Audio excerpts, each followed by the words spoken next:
అందరికీ నమస్కారం. నేను గరిడేపల్లి శిక్షణ. అంశం పిల్లల మీద స్ట్రెయిన్ లేకుండా, స్ట్రెస్ లేకుండా పిల్లల చదువుకునేటువంటి ప్రపంచాన్ని సృష్టించాల్సిన బాధ్యత అటు పాలక ప్రభుత్వాల మీద, దాంతో పాటుగా నాన్ గవర్నమెంటల్ ఆర్గనైజేషన్ ఎన్‌జిఓస్ మీద, ముఖ్యంగా ఉపాధ్యాయుల మీద, పేరెంట్స్ మీద ఉన్నదనేది తెలియజేస్తా ఉన్నాను. నిజంగా అట్లాంటి పరిస్థితులు ఉన్నాయంటే లేవని చెప్పక తప్పదు. ఇది ఒక చోటనే ఉందా అంటే ముఖ్యంగా దేశవ్యాప్తంగా అన్ని రాష్ట్రాల్లో ఈ పరిస్థితి ఉన్నది. ముఖ్యంగా తెలుగు రాష్ట్రాల్లో ఇంకా ఎక్కువగా ఉన్నదనే తెలియజేస్తా ఉన్నాను. ముఖ్యంగా కార్పొరేట్ విద్య మనం అమెరికాని తీసుకున్నప్పుడు అమెరికాకి సంబంధించి అక్కడ మన దేశంలో ఉన్నటువంటి కార్పొరేట్ విద్యా సంస్థల కంటే చాలా స్ట్రాంగ్‌గా ఉంటాయి అమెరికాలో ఉన్నటువంటి విద్యా సంస్థలు. కానీ అక్కడ ప్రైవేట్ రంగం 5-10% కూడా ఉండదు. కానీ ప్రభుత్వ రంగంలో నడిచేటువంటి విద్యా సంస్థలు ఏదైతే ఉన్నాయో 95-98% ప్రభుత్వ రంగంలో ఉంటాయి. ఒత్తిడి లేని విద్యని మనం పిల్లలకి ఇవ్వాలనేది ప్రధానమైనటువంటి ఎజెండాగా ఉన్నాం. ఆ వైపుగా ఆలోచన చేసి ముందుకు వెళ్లాల్సిన అవసరం ఉందనేది తెలియజేస్తున్నాను. సో సోదరులారా, సోదరిమణులారా, మిడిల్ క్లాస్ పేరెంట్స్, ముఖ్యంగా పేరెంట్స్ ఎవరైతే ఉన్నారో సామాన్య దిగువ మధ్య తరగతి పిల్లల వాళ్ళు ప్రభుత్వ స్కూల్కి పంపిస్తున్నారు. పిల్లలు చదువు మీద ఇంట్రెస్ట్ ఉన్నటువంటి వాళ్ళు కొద్దిగా ఫోకస్ పెడుతున్నారు తప్పితే మిగతా నిరక్షరాస్యులు, అక్షరాస్యులు లేని వాళ్ళు, లేదా చదువుకుంటే ఇప్పుడు నిరుద్యోగత సమస్య ఉన్నది కాబట్టి అట్లాంటి పరిస్థితుల్లో సో చదువు అనేది ఉద్యోగం కోసం కాదని అంటలేదు, ఉద్యోగం చేయాల్సిందే. కానీ విజ్ఞానాన్ని కూడా పెంచుతుంది. ప్రభుత్వంలో ఉద్యోగం రాకపోతే ప్రైవేట్ రంగంలో ఉద్యోగాన్ని సంపాదిస్తారు కాబట్టి ముఖ్యంగా పిల్లలకి ఇంగ్లీష్ మీడియం విద్య అనేది ప్రధానమైనటువంటి ఎజెండాగా ఉన్నది. వారి వారి మాతృభాషను గౌరవించుకుంటూనే ఇంగ్లీష్ విద్యను నేర్చుకోవటం వల్ల అమ్మ భాష మాతృభాష, అమ్మ ఎలానో మాతృభాష అలానే. సో దాని తర్వాత మా మిత్రులు చెప్తూ ఉంటారు, స్టూడెంట్ లీడర్స్ లేకపోతే స్టూడెంట్ లైఫ్లో ఉన్నటువంటి లీడర్లు, తెలుగు అంటే మన మాతృభాష అమ్మ అయితే ఇంగ్లీషు అంటే రెండో భాష ప్రియురాలో భార్య అని చెప్తా ఉన్నారు. సో భార్య కానీ ప్రియురాలు కానీ సో పెట్టమని అంటుంది. సో ఏదేమైనా మాతృభాషతో పాటుగా ఇంగ్లీష్ విద్య నేర్చుకోవటం వల్ల ఉపాధి అవకాశాలు ఎక్కువగా ఉన్నాయనేది మనకు దేశవ్యాప్తంగా చెప్తున్నటువంటి అనుభవాలని తెలియజేస్తా ఉన్నాను. ప్రధానంగా పేరెంట్స్ మనస్తత్వం, ప్రైవేట్ రంగంలో ఉన్నటువంటి విద్యా సంస్థల మనస్తత్వాలే పిల్లల మీద ఒత్తిడికి పెంచుతూ ఉన్నాయి. ర్యాంకులు, గ్రేడ్లు ఇవన్నీ మనకు స్పష్టంగా కనిపిస్తూ ఉన్నాయి. సో అందుకోసం వీటిని మనం జవదాటాల్సినటువంటి అవసరం ఉందనేది తెలియజేస్తూ ఉన్నాను. సో బట్టి చదువులకు ఎందుకు వెళ్తూ ఉన్నారు అనేది ఆలోచన చేయాలి. సో పిల్లలు వాళ్ళకి అర్థమయ్యేలాగా చెప్పాలి. ఇంకొక వైపు స్కూల్ బ్యాగులు, ఆ పిల్లల బరువు కంటే బ్యాగుల బరువు ఎక్కువగా అనిపిస్తూ ఉంటుంది. నాకు చూస్తుంటే పిల్లల్ని చాలా బాధ వేస్తూ ఉంటుంది. 1 to 10కి సంబంధించి ప్రభుత్వం నూతన విద్యా విధానానికి సంబంధించి కూడా గైడ్లైన్స్ వచ్చినాయి, మార్గదర్శకాలు. ఇప్పుడు వాటిని అమలు చేస్తున్నారంటే అమలు చేయరు. ప్రభుత్వ పాఠశాలలో మామూలు బుక్స్ అందటం ఒకవైపు కష్టంగా ఉంటే, ప్రైవేటు పాఠశాలల్లో వాళ్ళు పిల్లలు కనీసం అసలు నేను ఆ మధ్య లాస్ట్ ఇయర్ అకాడమిక్ ఇయర్లో అనుకుంటాను ఫ్రెండ్తో పాటు వాళ్ళ బాబుని తీసుకెళ్ళటానికి వెళ్తే 10:30కి కారు ఎక్కించుకుని వెళ్ళాడు. 11 దాకా వెయిట్ చేశాము. 11కి వాళ్ళు దిగి వస్తున్నారు. అంటే 11 దాకా స్టడీ అవర్స్ అట. అంటే డాక్టర్లు, ఇంజనీర్లే కావాలనేది వాళ్ళ ఎజెండాగా ఉన్నది. డాక్టర్లు, ఇంజనీర్లు తప్పే కదా సమాజంలో ఎవరు అవసరం లేదా? డాక్టర్లు, ఇంజనీర్లే మొత్తం ఫుడ్ వచ్చేస్తుంది, ఉపాధి వచ్చేస్తుందా? సో ఇంజనీరింగ్ని, డాక్టర్ని నేను అగౌరవపరచట్లేదు. ఇంకా చాలా చార్టెడ్ అకౌంట్ ఉంది, లాయర్లు ఉన్నారు, టీచర్లు ఉన్నారు, ఇంకా అనేక రంగాలు ఉన్నాయి. సుమారుగా ఒక 100 రంగాలు అనుకుందాం. మా ఖమ్మం కలెక్టరేట్ అంటే భారతదేశంలో అన్ని కలెక్టరేట్లు ఉంటాయి, కలెక్టర్ ఆఫీసులు ఉంటాయి, జిల్లా హెడ్ క్వార్టర్లు. దాన్ని బేస్గా చెప్తున్నాను మీకు ఈజీగా అర్థం కావడం కోసం. 100 శాఖలు ఉన్నాయనుకుందాము. 100 శాఖలకు సంబంధించి 100 డిపార్ట్మెంట్లకు ఉద్యోగస్తులు కావాలి కదా. దీనితో వ్యాపారాలు చేసేటోళ్ళు కావాలి కదా. దీంతో వ్యవసాయం చేసేటోళ్ళు కావాలి కదా. చదువు అనేది విజ్ఞానం కోసం తప్పితే సేఫ్టీ మెథడ్స్లో వెళుతున్నటువంటి పద్ధతిని కాదనలేము. ఎందుకంటే కరోనా వచ్చి పేదరికం నెట్టేస్తుంది, ఏమైనా ఆరోగ్య సమస్యలు వచ్చి పేదరికం నెట్టేస్తూ, ఏ విపత్తులు వచ్చి పేదరికం నెట్టేస్తేనే ప్రజలు భయాన్ని, ఆందోళనని అర్థం చేసుకోగలం. కానీ పిల్లల్ని వాళ్ళని ఏదో మెషిన్లాగా, రోబోల్లాగా నెట్టేసేటువంటి పరిస్థితిని దీన్ని మేము యాక్సెప్ట్ చేయట్లేదు. సో అందుకోసం ఇంగ్లీషు మాతృభాష తెలుగుతో పాటు, లేకపోతే ఎవరి మాతృభాష వాళ్ళకి, వాళ్ళకి తమిళం ఉంటుంది, కేరళ వాళ్ళకి మలయాళం ఉంటుంది, బెంగాలీ వాళ్ళకి బెంగాలీ భాష, వాళ్ళ మాతృభాషను వాళ్ళు నేర్చుకుంటూ ప్రాథమిక విద్యలో అదనంగా ఇంగ్లీష్ భాషను నేర్చుకోవాల్సిందే. దాని మీద అభ్యంతరాలు ఏమి లేవు. సో అదనంగా ఇంగ్లీష్ భాష నేర్చుకోవడం వల్ల ఉపాధి మార్గాలు పెరుగుతున్నాయి. ఎందుకంటే నాట్ ఓన్లీ ఇండియా, ప్రపంచవ్యాప్తంగా ఇంగ్లీష్ భాష మీద పట్టు ఉండటం వల్ల వాళ్ళు ఎక్కడైనా బతుకుతారు అనేది. అంటే ఇవాళ రేపు ప్రభుత్వ ఉద్యోగాలు అనేది మంచిదే, కానీ ప్రభుత్వ ఉద్యోగాలే కాకుండా ప్రైవేట్ రంగంలో కూడా ప్రభుత్వ ఉద్యోగం వాడు 25 ఏళ్ళకి ఉద్యోగం వచ్చి 60 ఏళ్ళకి రిటైర్డ్ అయితే ఎంత సంపాదిస్తున్నాడో అంతకంటే ప్రైవేట్ రంగంలో ఎక్కువ సంపాదిస్తున్నటువంటి నేపథ్యాన్ని మనం చూస్తూ ఉన్నాం. ఇది వ్యాపారాల రూపంలో కానీ, ఉద్యోగాల రూపంలో కానీ. కొంతమంది ఇంజినీరింగో లేకపోతే ఇతర కొన్ని కొన్ని విభాగాలకు సంబంధించి వచ్చినప్పుడు సంవత్సరానికి రూ. 1,00,00,000 ఎక్కువ సంపాదిస్తా ఉన్నారు. సో, ఒక టీచరు జీవితకాలంలో ఎంత సంపాదిస్తారనేది ప్రశ్నార్థకం. సో, టీచర్ వృత్తిని ఇది కాదు గానీ సడెన్‌గా నా ఫ్రెండ్స్ అంతా వాళ్ళున్నారు కాబట్టి టీచర్ ప్రస్తావన చేస్తా ఉన్నాను. సో, అందుకోసం ఇయన్నీ వాళ్ళు పేరెంట్స్ సాధించలేనియన్నీ పిల్లల మీద రుద్దటం అనేది కూడా కరెక్ట్ కాదు. ఆ విధంగా స్ట్రెస్‌కి గురవుతున్నాడు. పక్కన ఉన్నటువంటి పిల్లలతో పోల్చడం. వాడు చూడు ఎట్ట చదువుతున్నాడు, వాడు చూడుకి ఎన్ని మార్కులొచ్చినాయి, వాడు ఉద్యోగం వస్తది. వీడికి ఎప్పటి నుంచే వీడి నాలెడ్జి, వీడి ఐక్యూ లెవెల్స్ వేరుంటాయి. వాడి నాలెడ్జి, వాడి ఐక్యూ లెవెల్స్ వేరుంటాయి. వీడి తెలివితేటలు వేరుగా ఉంటాయి. వాడి తెలివితేటలు వేరుగా ఉంటాయి. జెనెటికల్‌గా వస్తాయి పిల్లలకి తెలివితేటలు. వీళ్ళ తల్లిదండ్రులు, తాతలు, ముత్తాతలు 5 తరాలో, 10 తరాలో, 100 తరాల నుంచి వీళ్ళకి జెనెటికల్‌గా వస్తాయి తెలివితేటలు. వాళ్ళ తెలివితేటలు వేరుంటాయి. వీళ్ళ తెలివితేటలు ఉంటాయి. ఐక్యూ ఒక్కోడికి ఎంఆర్ వాళ్ళకి బిలో 40 లోపు ఉంటది. మానసిక వికలాంగ పిల్లలకి సంబంధించి. వాళ్ళకి ఎవరైనా పెద్దవాళ్ళు కూడా అవుతారు కాబట్టి ఎంఆర్ వాళ్ళు. సో, 50 నుంచి పైనున్న వాళ్ళకి పిల్లల తెలివితేటలు పెరుగుతా ఉంటాయి. ఐక్యూ లెవెల్స్ 50 నుంచి అబోవ్ ఉన్న వాళ్ళకి చిల్డ్రన్ 50 అబోవ్ ఉంటాయి. 50 నుంచి 100 దాకా చేసుకోవచ్చు. ఇంకా ఐన్‌స్టీన్ లాంటి వాళ్ళైతే టన్నుల కొద్దీ ఉన్న ఐక్యూ లెవెల్స్ ఉంటాయి. పారామీటర్స్ చూసి చెప్పాల్సిన అవసరం ఉన్నది. సో, అందుకోసం పిల్లలందరూ తెలివితేటలు ఒకే తీరుగా ఉండవు. సో, వాళ్ళ ఇదిని తీసుకెళ్ళాలి. అకాడమిక్ బుక్స్ మాత్రమే పర్మనెంటు. అకాడమిక్ బుక్స్‌లోనే మార్కులొస్తే ప్రపంచాన్ని జయించినట్టు కూడా కాదు. ఎందుకంటే నేను చాలామంది పిల్లల్ని ప్రత్యక్షంగా మాట్లాడినప్పుడు ప్రధానంగా నేను గమనించిందేందంటే ర్యాంకరు ఆహ్, నేనొక లాస్ట్ ఇయర్ అనుకుంటాను. నేను ఒక ఇంటికెళ్తే ఆళ్ళ పిల్లలు నైన్త్ క్లాస్ చదువుతున్నారు. ఇద్దరు గర్ల్ చైల్డే. గర్ల్ చైల్డ్ అయినా, బాయ్ చైల్డ్ అయినా ఇద్దరిని సమానంగా చదివించాలి. అందులో తేడా ఏం లేదు. సో, ఇక్కడ నేను చెప్పదలుచుకున్నదేంటంటే 9వ తరగతిలో ఆళ్ళ ప్రైవేట్ స్కూల్ అది. ఆ ప్రాంతంలో బాగా మండలంలో టాప్ స్కూల్ అది. ఎవరిని అడిగినా చెప్తారు. టాప్ స్కూల్ తను కూడా నైన్త్ క్లాస్‌లో ఆ టాప్ స్కూల్ మండలంలో టాప్ స్కూల్ అంటే ఆ టాప్ స్కూల్‌లో ఫస్ట్ ర్యాంక్. నేను మాట్లాడుతూ బియ్యం ఎలా వస్తాయి అది అన్నం ఎలా వస్తుందన్నాను. బియ్యం చెట్లేస్తే వస్తాయని చెప్తా ఉన్నారు. పాలు ఎలా వస్తాయంటే చెట్టు నుంచి వస్తాయంటున్నారు. సో, అకాడమిక్ అవసరమే నేను కాదనట్లేదు. కానీ ప్రాక్టికల్ నాలెడ్జ్ కూడా చాలా అవసరమైంది. లోక జ్ఞానం చాలా ప్రధానమైంది. సంస్కారం చదువుతోని పాటు సంస్కారం కూడా ప్రధానమైంది. ఇవన్నీ కూడా ఉండాలి. కానీ పేరెంట్స్ మనస్తత్వం ఏమవుతుందంటే వాడు పుట్టగానే అమ్మాయైనా, అబ్బాయినా సరే వాడు డాక్టర్, ఇంజినీర్ కావాలా, రోబోలాగా, మిషన్‌లాగా ఖచ్చితంగా నెలకి 1,00,000 నెలకు సంవత్సరానికి ₹1,00,00,000 సంపాదించి పెట్టాలి. ఈ ఎజెండా, ఈ కాన్సెప్ట్ వల్ల పిల్లల మీద స్ట్రెయిన్ అవుతా ఉంది. అందుకోసం చాలామంది పిల్లలు ఇంటి నుంచి పారిపోవటం, బాల కార్మికులుగా ఎక్కడికో చేరిపోవడం, లేకపోతే సూసైడ్స్ అటెంప్ట్స్ దాకా వెళ్ళటం ఇవన్నీ ఉన్నాయి. వాళ్ళ నాలెడ్జ్, వాళ్ళ ఐక్యూ లెవెల్ ప్రకారం, వాళ్ళకున్న తెలివి ప్రకారం, వాళ్ళకున్న నాలెడ్జ్ ప్రకారం చదువుతారండి. పిల్లల మీద మీరు ఒత్తిడి చేయడానికి మీరు చదివి కాకపోయారు ఇంజినీర్, డాక్టర్లు. మీకు మాత్రం చేత కాదు పేరెంట్స్‌గా. అన్నీ వదిలేసి ముసలోళ్ళు అయిపోతా ఉంటుంటారు. మీ ఆశలు, ఆశయాలు, కోరికలన్నీ వాళ్ళ మీద రుద్దితే ఎట్లా? మీ చేతనైతే మీరు చేయాల్సింది మీరు చేయండి. మీరు డాక్టర్, ఇంజినీర్ కావాలని పిల్లల మీద ఒత్తిడి చేసేటప్పుడు మరి మీరెందుకు కాలేదు? మరి పిల్లల దగ్గర కూడా చాలామంది పిల్లలతోని మనం మాట్లాడినప్పుడు మనకు అర్థమయ్యే అంశం ఏందంటే, మమ్మల్ని డాక్టర్, ఇంజినీర్ కావాలంటున్నారు. మాకది ఇంట్రెస్ట్ లేదు అంకుల్ అని చెప్తా ఉన్నారు. వాళ్ళకి వేరే రంగాలు ఇష్టం ఉంది. ఆ రంగాలకు వెళ్ళనియండి. మరి వాళ్ళు చెప్తా ఉన్నారు. మరి మా ఫ్రెండ్ వాళ్ళ డ్యాడీ 100,00,00,000 ఆస్తుంది. మా డ్యాడీకి ₹1,00,00,000 కూడా లేదంటా ఉన్నారు. సో, వాళ్ళ ప్రశ్నలకు మీరు సమాధానం చెప్పలేరు. సో, సమస్య, ఇష్యూ పక్కదారి పట్టకుండా పేరెంట్స్, పిల్లల అంశమే ప్రధానంగా ఉంది. టీచర్స్ అది కూడా చాలా కీలకమైన భాగం ఉంది. మార్నింగ్ 8, 9 గంటల దగ్గర నుంచి వాళ్ళు స్కూల్‌కి వెళ్తారు. సాయంత్రం 5, 6 దాకా వాళ్ళ అండర్‌లోనే ఉంటారు. ఇంకా ప్రైవేట్ క్లాసులు అవి జరుగుతుంటాయి. ఇంకా 10థ్ క్లాసు లేకపోతే కామన్ ఎగ్జామ్స్, ఏమైనా కాంపిటీటివ్ ఎగ్జామ్స్, గురుకులాలు రాసేస్తే ఇంకెక్కువ అవర్స్ పిల్లలు టీచర్స్తోనే ఉంటారు. టీచర్స్ కూడా కమర్షియల్ అయిపోయారు. ఇయాల ఉన్నవాళ్ళు గురువులు కాదు, వాళ్ళంతా టీచర్స్. ఎందుకంటే గురువులంటే ఇంతకుముందు గురుకులాల్లో ఉండేవాళ్ళు. భారతదేశం అనేక విశ్వవిద్యాలయాలు, విదేశాల నుంచి విద్యార్థులు ఇండియాకి వచ్చి ఇక్కడ విద్యాభ్యాసం చేసి విదేశాలకు వెళ్ళేవాళ్ళు. సో, అలాంటి వ్యవస్థ కానీ మనకి వందల, వేల సంవత్సరాల నుంచి ఉన్నది. సో, అంటే గురువు అంటే ఒక చదువు, పుస్తకాలకు సంబంధించిన చదువు చెప్పడంతోని పాటుగా వాళ్ళ జీవితాలకు సంబంధించి దశ, దిశ నిర్దేశం చేసి వాళ్ళు ఎలా జీవించాలి, ఎలా ముందుకు పోవాలి, ఏ విధంగా బతకాలి, ఏ విధంగా సంపాదించుకోవాలి, ఎథిక్స్‌తో నేర్పినటువంటి విద్య నేర్పారు వాళ్ళు గురువులు. టీచర్స్ అంటే ఇప్పుడున్న వాళ్ళని టీచర్స్ అంటాం. వాళ్ళు పొద్దుపూట 10కి 10 గంటలకి టంకున అక్కడ ఆలుతారు. మళ్ళీ 4కి స్కూల్ అయిపోతుందంటే 3, 3:30 నుంచి ఎప్పుడు ఇంటికి వెళ్ళిపోతారు. అందరూ అట్లా ఉన్నారంటలా. చాలామంది అలా ఉన్నారని చెప్తున్నాను. చాలామంది సిన్సియర్ టీచర్స్‌ని కూడా నేను చూశాను. కమిటెడ్‌గా ట్రాన్స్‌ఫర్ పెట్టుకున్నటువంటి టీచర్స్‌ని కూడా నేను చూశాను ప్రభుత్వ పాఠశాలలో. ఇక ప్రైవేట్ పాఠశాలల్లో ఇక మనం చెప్పనలవి కాదు. వాళ్ళు ఇష్టం వచ్చినట్టు చెప్తుంటారు. ర్యాంకులు అంటారు. మొదట 70%తో స్టార్ట్ చేస్తారు. ఫైనల్ ఎగ్జామ్స్‌కి వచ్చేసరికి 99% దాకా మార్కులు వచ్చేస్తాయి వాడికి.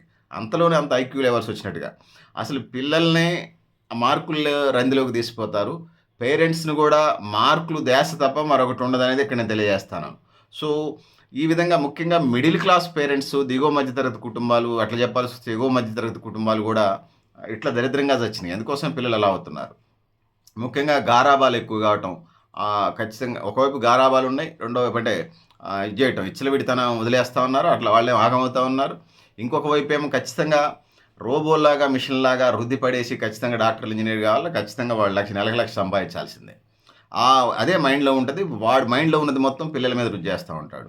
సో, చిల్డ్రన్ ఏజ్ గ్రూప్ మేము రాసేటప్పుడు ఏడో తరగతి ఎగ్జామ్స్ కామన్ ఎగ్జామ్స్ ఉండేయి. ఇప్పుడు 10వ తరగతికి ఉన్నట్టుగా. అంటే ఏడో తరగతి ఫెయిల్ అయితే మళ్ళీ రెండో సంవత్సరం అక్కడ చదవాల్సిందే.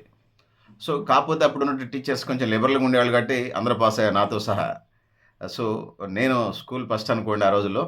సో, ఏది ఏమైనప్పటికీ గూడా పిల్లలకి ఆ ఏజ్ గ్రూప్‌లో ఏడో తరగతి అంటే సుమారుగా 10, 12 సంవత్సరాలు బిలో ఏజ్ గ్రూప్‌లో కామన్ ఎగ్జామ్స్ రాయటం, పిల్లల మీద స్ట్రెయిన్ పెట్టడం తప్ప మరొకటి కాదు. అందుకోసం మాలాంటి స్టూడెంట్ లీడర్స్ గానీ, లేపోతే ఎన్‌జీఓస్ గానీ, లేపోతే పిల్లల మీద చైల్డ్ రైట్స్ యాక్టివిస్టులు చేసిన పోరాట ఫలితంగా, యుద్ధం ఫలితంగా అనేక రిప్రజెంటేషన్స్, అనేక వినతులు సందర్భంగా ఏం జరిగినాది?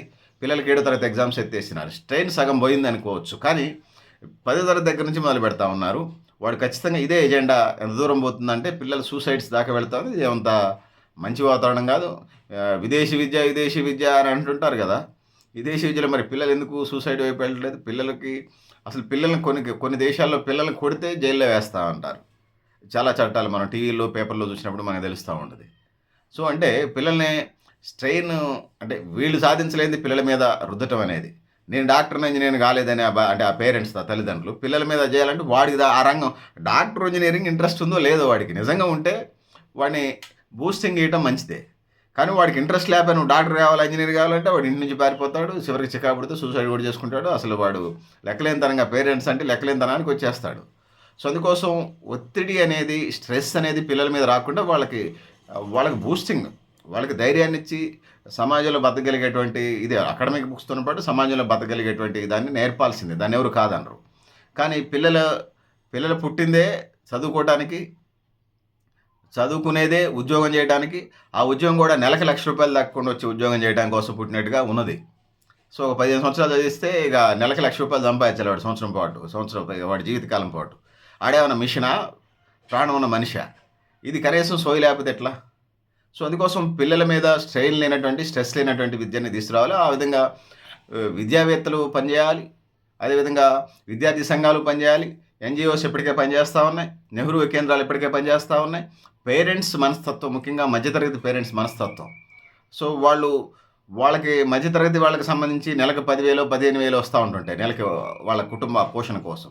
కానీ అవకాశం ఉంటే ఇన్‌స్టాల్‌మెంట్‌లో చదివించొచ్చంటే వీళ్ళు అమెరికాలో చదివిద్దాం అనే ఆలోచనలో ఉంటారాళ్ళు. ఇది పిల్లల మీద స్ట్రెయిన్ అవుతా ఉంటది. ఇంకొక వైపు అప్పుల పాలవుతా ఉంటుంటారు. ఇవన్నీ మనకి కనిపిస్తా ఉన్నాయి.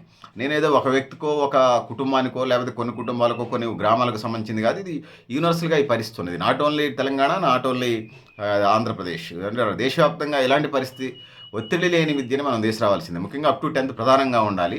తర్వాత కూడా ఉండాలి. తర్వాత కంటే కొంచెం ఇంటర్ దాకా కూడా ఈ ఒత్తిడి అయితే పిల్లల మీద ఉంది. తర్వాత వాళ్ళు గ్రాడ్యుయేషన్‌కి వచ్చినప్పుడు సొంతంగా మెచ్యూరిటీ లెవెల్స్ వస్తారు కాబట్టి కొంత ఈ పరిస్థితిని తట్టుకోగలుగుతారు. వాళ్ళు ఏ రంగానికి వెళ్తారో వెళ్ళే పరిస్థితి మనకు కనపడుతుంది కాబట్టి ముఖ్యంగా హై స్కూల్ విద్య దాకా ఇట్లాంటి పరిస్థితులు ఉండకూడదనేది నేను ప్రధానంగా తెలియజేస్తా ఉన్నాను. అంటే స్కూల్ అనంగానే ఇక చదువు, పుస్తకాలు, అకాడమిక్. టీచర్ చెప్తాడు, నోట్స్ రాసుకోవాలి, బుక్ చదవాలి, బట్టి పట్టాలి, ఎగ్జామ్ రాయాలి, స్లిప్ టెస్ట్ రాయాలి, యూనిట్ టెస్ట్ రాయాలి, సెమ్ రాయాలి, లేకపోతే మంత్లీ ఎగ్జామ్స్ రాయాలి.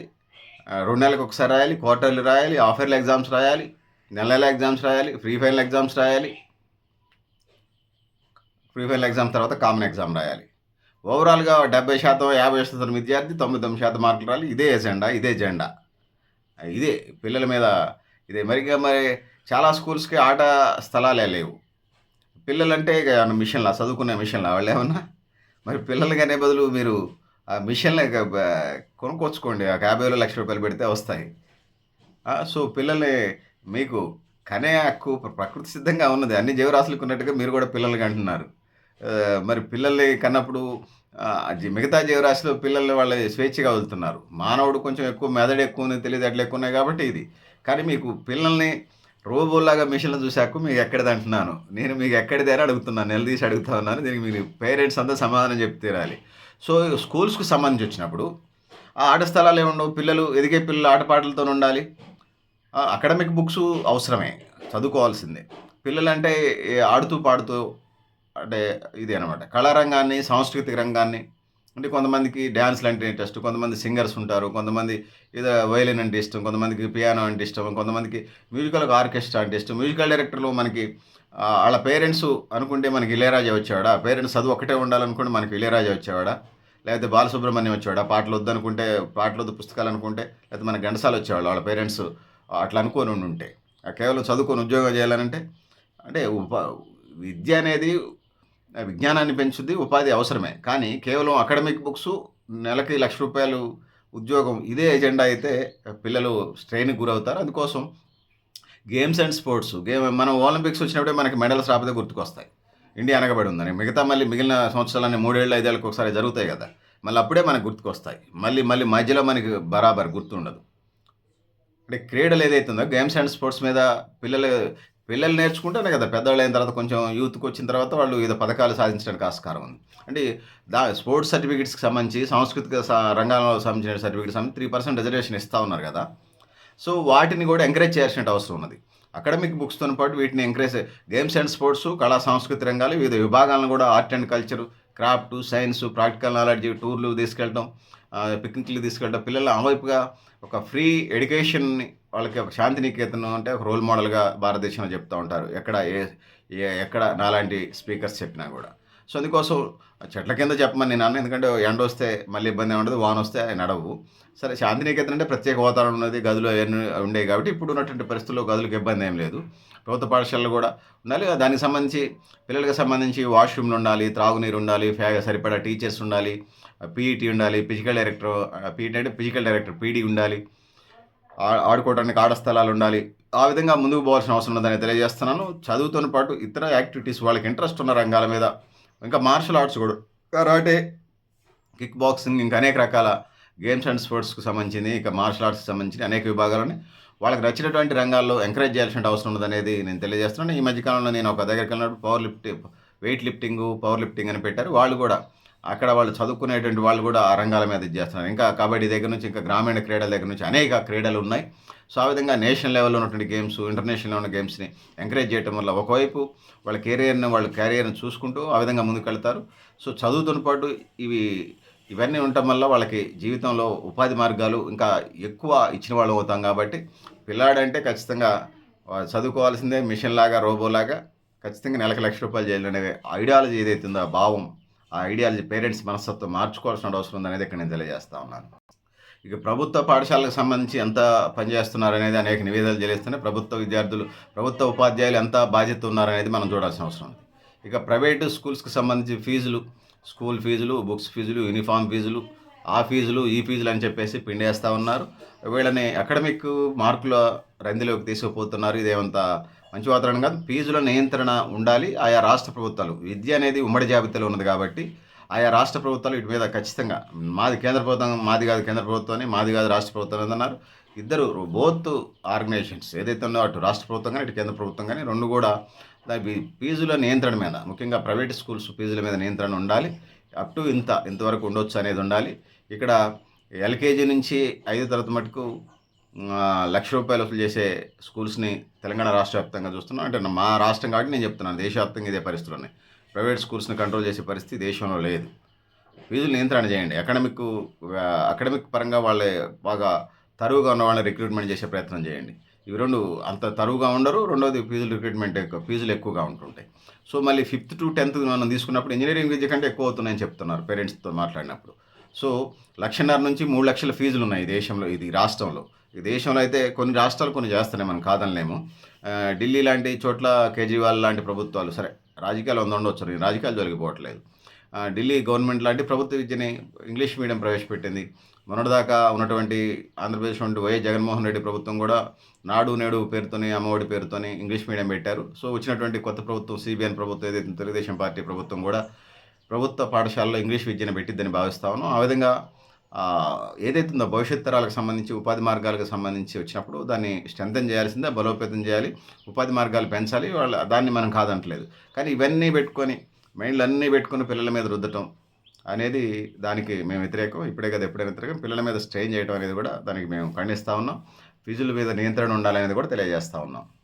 పిల్లలు కూడా చదివేంతమంటే చదువుతారు. పొద్దాల చదివిస్తే కంటి చూపు తగ్గుతుంది, నిద్ర సరిపోదు, నిద్రలేని రాత్రులు. సో ఇవన్నీ ఉంటాయి. సో కొంత లిమిటెడ్ ఏజ్ గ్రూప్‌ని బట్టి చదువుకునే ఆస్కారం ఇవ్వాలి. మనం అంగన్వాడీ సెంటర్స్‌కెళ్ళినప్పుడు దేశవ్యాప్తంగా ఐసీడీఎస్‌లో పిల్లలు 1-6 అంటే చిన్న పిల్లల దగ్గర నుంచి 6, 7 ఇయర్స్ దాకా వాళ్ళు కొంత ఆటలు పాటలతోని వీలున్న టైంలో అక్షరాలు నేర్పటం.